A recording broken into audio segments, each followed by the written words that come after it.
Chapitre 4. Joseph revint au logis de la rue de Savonnières, subjugué et enchanté. « Oui, nous sommes devenus amis », disait-il quelques jours après à Angèle qui le questionnait à propos de René. Puis il ajoutait dans son langage émaillé de comparaison « Il a plus d'esprit que moi, mais j'ai plus de tendresse que lui. Son verre est toujours plein d'une liqueur capiteuse et pétillante. Je ne verse dans le mien qu'un petit vin clairet, sentant le terroir, mais réchauffant et cordial. De temps à autre, nous échangeons nos verres, et nous ne nous en trouvons pas mal. » En effet, depuis cette première entrevue, René et Joseph se lièrent intimement. Des armoises venaient souvent rue de Savonnières prendre Toussaint au sortir de l'étude. Il lui arrivait même d'entrer chez Madame Sénéchal à une heure où son ami devait évidemment être absent. Sous prétexte de l'attendre, il s'asseyait dans la salle où Angèle était occupée à coudre à côté de sa mère. René avait l'air de se mettre à l'aise avec les gens de toutes conditions et de le mettre eux-mêmes à leur aise. Il eut bientôt conquis le cœur de Madame Sénéchal. Il se plaisait à faire jaser Angèle et s'amusait de son babil enthousiaste. Sachant qu'elle avait appris ses vers, il se donnait le plaisir de les lui faire répéter. Il lui marquait les intonations, réglait sa diction et applaudissait gaiement quand l'interprétation l'avait satisfait. La mère Sénéchal ne se sentait pas de joie en écoutant sa fille. Elle suivait, bouche béante, la cadence des vers sans y rien comprendre, ne s'attachant qu'aux notes musicales de la voix d'Angèle, sa fille. Après le départ de René, celui-ci allait lentement se rasseoir près de la fenêtre et le front appuyé contre la vitre, écoutait le bruit monotone du canal, sans s'apercevoir que la nuit était venue, tant il y avait de lumière au fond de sa rêverie. Grâce à des armoires, Joseph devenait presque un mondain. Insensiblement, il s'était fait le satellite de ce nouvel astre qui l'entraînait despotiquement dans son orbite radieuse. René s'était emparé de lui et l'avait associé à ses plaisirs bruyants, dîners, parties de chasse et parties de campagne. Mais au fond, tous ces divertissements ne satisfaisaient guère le cœur de Toussaint. Ce qu'il aimait, ce qu'il mettait au-dessus de tout, c'étaient les bonnes heures de la veillée entre Angèle et sa mère. Après souper, M. Sénéchal, à qui son tempérament apoplectique commandait impérieusement de prendre l'air, sortait pour faire son tour de trottoir. Joseph alors lisait un roman de femmes occupées à broder et dont les têtes penchées sous l'abat-jour se touchaient presque. On se sentait si bien chez soi, rideaux tirés, portes closes, tout était si calme, si intime. On n'entendait que le froissement des aiguilles piquant la toile cirée et le clapotement de l'eau sous les fenêtres. À 9 heures, M. Sénéchal rentrait, les poches bourrées de marrons. Il les fendait lui-même minutieusement et les déposait dans le four du poêle, tandis que Joseph poursuivait sa lecture au crépitement sec des marrons sur la plaque de tôle. Peu à peu, une friande odeur de châtaigne rôtie se répandait dans la salle. Le maître clerc allait dénicher sur la plus haute planche de l'armoire une bouteille de fignolette, et ils faisaient à eux quatre un modeste souper assaisonné d'éclats de rire. Mise en bonne humeur par le vin doux, Madame Sénéchal prenait dans sa boîte à ouvrage un vieux jeu de piquet, et après une série de réussites finissait par tirer les cartes à Angèle, qui accueillait ses pronostics avec un grand sérieux. Il y avait invariablement dans son jeu un homme de la campagne, venant de bien loin et apportant de grandes nouvelles avec beaucoup d'argent. Il n'y aurait rien d'impossible, disait la mère Sénéchal en réponse au haussement d'épaule de son mari. Mon grand-père avait un oncle qui est parti dans le temps pour les Indes, et qui peut-être y est devenu riche. On a vu des choses plus étonnantes. Joseph écoutait gravement ces billebezés, regardait Angèle, si blanche à la lueur de la lampe, et souhaitait tout bas d'être ce mystérieux homme de campagne dont l'arrivée devait faire la fortune de la jeune fille. Angèle l'occupait chaque jour davantage. Elle s'était doucement glissée au fond de son cœur et y tenait déjà une maîtresse place.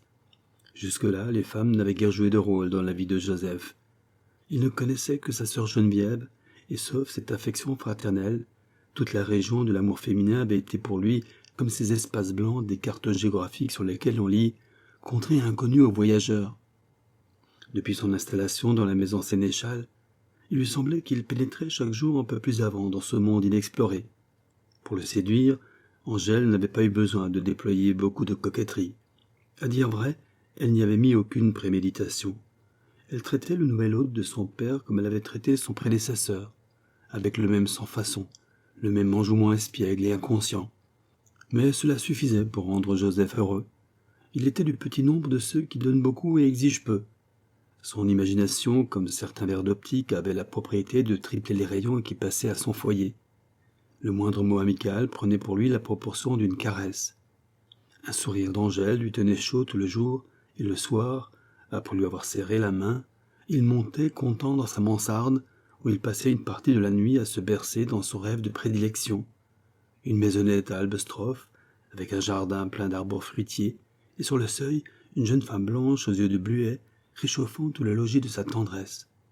C'était le château en Espagne de Joseph. Du reste, ce logis de la rue de Savonnières était voué aux chimères des châteaux en Espagne. On en baptisait à tous les étages. On eût dit que les brouillards du canal formaient une atmosphère propice à la construction de ces vaporeux édifices. Au fond de leur alcôve, M. Sénéchal et sa femme passaient une bonne heure chaque soir à édifier chacun le leur. Les châteaux du maître Clerc étaient d'une architecture un peu vulgaire, mais carrés par la base et bâtis à chaux et à sable. Ceux de Mme Sénéchal s'élançaient merveilleusement dans l'air comme des palais de féerie, mais généralement l'escalier manquait, et on n'y pouvait monter qu'avec des ailes. Les deux époux étaient d'accord sur un seul point, le château était bâti à l'usage exclusif d'Angèle. M. Sénéchal comptait la marier un garçon rangé, doux et honnête, dans le genre de Joseph Toussaint. Mais ce nom seul faisait faire la grimace à Mme Sénéchal. Elle voulait un gendre plus distingué, un homme du monde ou un artiste comme M. Desarmoises. Voilà ce qu'il fallait à Angèle. Là-dessus, le père Sénéchal haussait les épaules et s'écriait avec humeur. « Es-tu folle, Desarmoises ? Je n'en voudrais pas avec toute sa fortune. Un écervelé, un coureur de théâtre, qui se ruinera avec des cabotines. » En attendant, cet écervelé, objet de la terreur de M. Sénéchal, conspirait tout doucement pour emmener Angèle à un bal par souscription, dont il était le principal commissaire. Il venait de quitter le deuil de son oncle, et avant de partir pour Paris, il s'était mis en tête de faire ainsi ses adieux à Baie. Joseph, endoctriné par son ami et séduit par les promesses d'une valse, était rentré dans le complot. Même, il avait employé ses économies à se commander un habit. L'idée de danser avec Angèle lui trottait par la tête et le poussait à ce luxe, jugé jusque-là inutile. Pendant 15 jours, on avait veillé en cachette pour préparer la toilette de la jeune fille, et le jour de Pâques arrivé, M. Sénéchal finit par donner son consentement, à la condition qu'il ne serait pas de la fête. Ce fut sous l'escorte de sa mère et de Joseph qu'Angèle, parée d'une jolie robe de tarlatane blanche, fit son entrée sous le vestibule de la mairie. Madame Sénéchal, sanglée dans sa robe couleur flamme de punch, se rengorgeait à l'idée de l'effet que produirait la beauté d'Angèle aux lumières. Quant à celle-ci, qui assistait pour la première fois à un vrai bal, elle sentit un frisson de plaisir à la vue des girandoles, des fleurs et des toilettes. À peine était-elle assise qu'on joua une valse et Joseph lui offrit le bras. Angèle lui préférait débuter avec un danseur plus brillant, mais Toussaint avait sa parole et il ne paraissait pas disposé à la lui rendre. Ils partirent. En sa qualité de lorrain allemand, Joseph se vantait de savoir valser.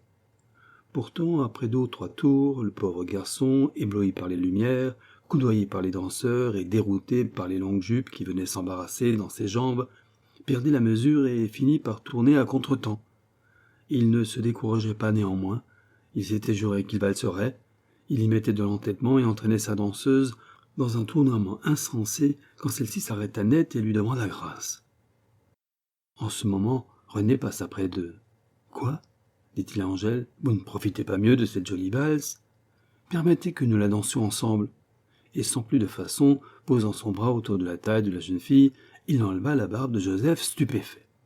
« Le fait est qu'il valse mieux que moi, » songea le brave Toussaint en les regardant tourner légèrement dans le cercle des danseurs. De vrai, c'était plaisir de les voir glisser ensemble à travers la foule, se berçant la mélodie de la valse et causant du bout des lèvres.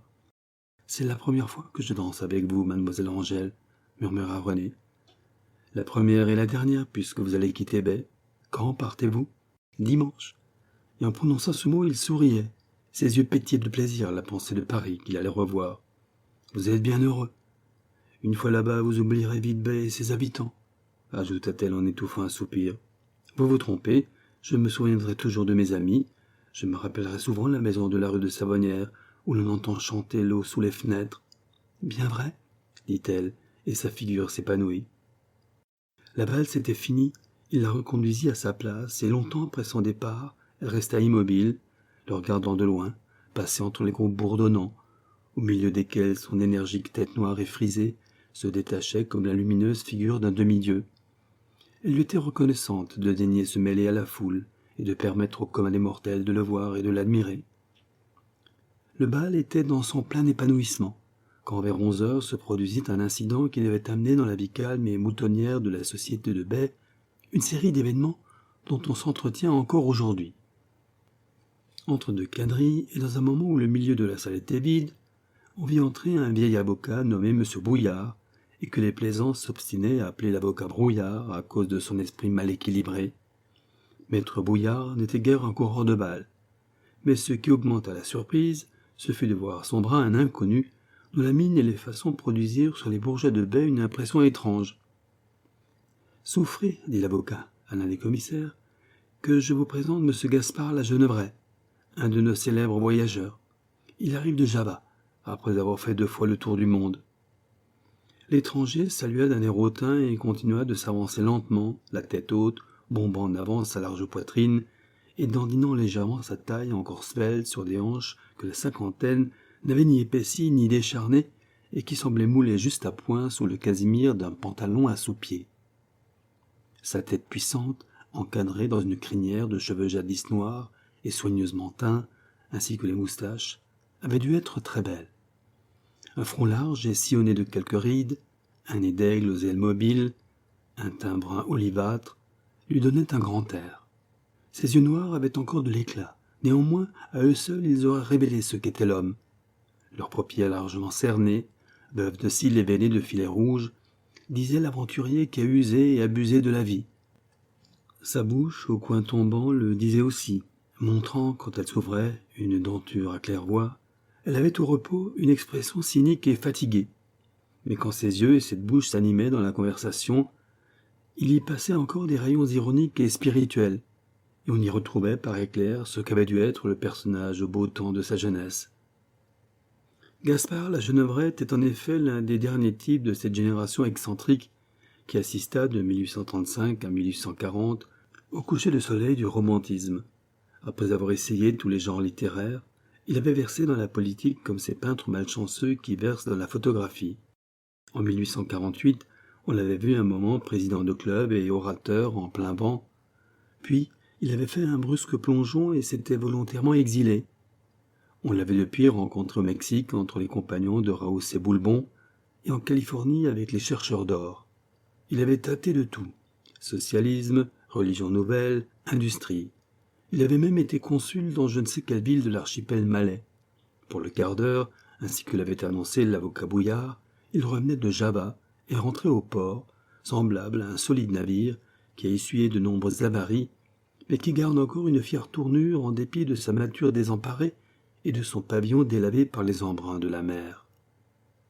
Debout, le coude appuyé à la balustrade de l'orchestre, l'une de ses jambes croisées, la main dans l'entournure du gilet, il regardait de haut toutes ces têtes de provinciaux qui le dévisageaient à la dérobée, et de temps en temps il échangeait quelques mots avec l'avocat. « Voyez-vous, lui demanda ce dernier, cette grosse femme assise près d'une jeune fille en blanc ?»« Oui, répondit la Genevray d'une voix de basse taille. La fille était jolie avec son air d'ange qui rêve à des Freuden. Mais la mère est fagotée comme une marchande de pommes. Chut, reprit l'avocat. La mère représente l'une des principales souches de cette famille Morel dont nous avons parlé. Diantre. Alors, mon cher, conduisez-moi près d'elle. L'avocat, suivi de son compagnon, s'approcha de madame Sénéchal qui ouvrait des yeux ronds et lui murmura d'abord quelques mots à l'oreille. « Si j'ai entendu parler d'un parent qui partit jadis pour les Indes, s'écria tout haut la bonne dame. Oui, c'était l'oncle de mon grand-père, un Jacques Morel, qui avait quitté Baie avant la Grande Révolution, et dont on n'a jamais eu de nouvelles. Eh bien, repartit l'avocat, je puis vous en donner. Du moins, monsieur la Genevray que voici vous dira que votre parent est mort là-bas, sans enfant, et laissant une fortune. Colossal, interrompit la Genevray en s'inclinant légèrement. Jacques Morel est mort en 1825 à Batavia, d'où j'arrive. Il était célibataire et n'avait point testé de sorte que sa magnifique succession était mise sous le séquestre par le gouvernement hollandais à défaut d'héritier connu.